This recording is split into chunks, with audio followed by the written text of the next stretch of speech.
ఇటీవల తనపై వస్తున్న విమర్శలపై ప్రముఖ నిర్మాత దిల్ రాజు సంచలన వ్యాఖ్యలు చేశారు. ప్రతి సంక్రాంతికి ఏదో రకంగా తనపై తప్పుగా విమర్శలు చేస్తున్నారని, ఇకపై తనపై ఇలాంటి తప్పుడు వార్తలు రాసే వెబ్సైట్ల తాట తీస్తానని దిల్ రాజు హెచ్చరించారు. సోమవారం హైదరాబాద్లోని ప్రసాద్ ల్యాబ్లో దిల్ రాజు ఈ విషయం గురించి మాట్లాడుతూ భావోద్వేగానికి గురయ్యారు.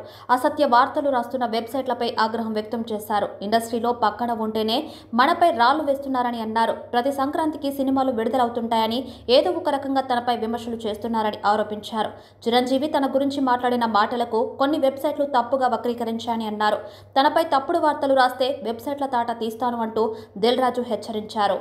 వ్యాపార పరంగా వచ్చే విమర్శలను ఈ వెబ్సైట్లు వాళ్లకు అనుకూలంగా మార్చుకుంటున్నాయని అన్నారు. ఇలాంటి వార్తలు రాస్తే ఊరుకునే ప్రసక్తే లేదని అన్నారు. తమిళ సినిమాను తానే వాయిదా వేశానని, హనుమాన్ సినిమా విడుదల చేయాలని తానే చెప్పినట్లు తెలిపారు. నైజాంలో హనుమాన్, గుంటూరు కారం సినిమాలకు థియేటర్లు ఉన్నాయని, నాగార్జున, వెంకటేష్ సినిమాలకు థియేటర్లు దొరకడం లేదని, తప్పుడు రాతలతో ఏం చేద్దామనుకుంటున్నారంటూ వారిపై మండిపడ్డారు. ఇలా వెబ్సైట్లు, యూట్యూబ్ ఛానల్స్ వ్యూస్ కోసం తన పేరును వాడుకుంటే ఊరుకునేది లేదు అంటూ దిల్ రాజు స్ట్రాంగ్ కౌంటర్ ఇచ్చారు.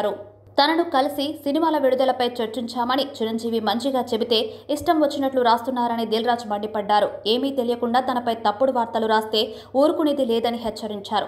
చట్టపరంగా చర్యలు తీసుకుంటామని ఆయన స్పష్టం చేశారు. ఈ సందర్భంగా దిల్ రాజు కొంత భావోద్వేగానికి గురయ్యారు. కాగా గతంలో చిన్న సినిమాను సంక్రాంతి సందర్భంగా దిల్ రాజు విడుదల చేశారని, అది హిట్ అయిందని, ఇప్పుడు హనుమాన్ కూడా హిట్ అవుతుందని చిరంజీవి ప్రీ రిలీజ్ కార్యక్రమంలో వ్యాఖ్యానించారు. మీకు తెలియని న్యూస్ రాసుకుంటూ ఎందుకు వాడుకుంటున్నారు? ఇందాక నేను అన్నాను కదా, తాట తీసాను, ఈజీగా తీసుకోవద్దు. నా పైన ఏదైనా రాస్తే, తప్పుడు రాతలు రాస్తే, మీకు తెలియకుండా కాంట్రవర్సీ చేస్తే ఈ రోజు నుంచి నేను ఊరుకోను. ఈ రోజు నడిచిపోయింది, అది గుర్తుపెట్టుకోండి. 4 సినిమాలు రిలీజ్ ఉన్నాయి. మహేష్ బాబు గారు, వెంకటేష్ గారు, నాగార్జున గారు, దాంతోపాటు హనుమాన్ సినిమాని రిలీజ్ ఆపాలి అని చెప్పానని రాశారు. ప్రొడ్యూసర్ని, డైరెక్టర్ని నన్ను పిలిచి నేను సినిమా ఆపాలని అడిగాను. సినిమా 14వ తారీఖు రిలీజ్ చేసేయండి అని చెప్పాను. 12 మహేష్ బాబు సినిమా ఉంది కాబట్టి 14th చేస్తే మీ సినిమాకు ఉపయోగం, మీ సినిమాకు నంబర్ ఆఫ్ థియేటర్స్ అవుతాయి.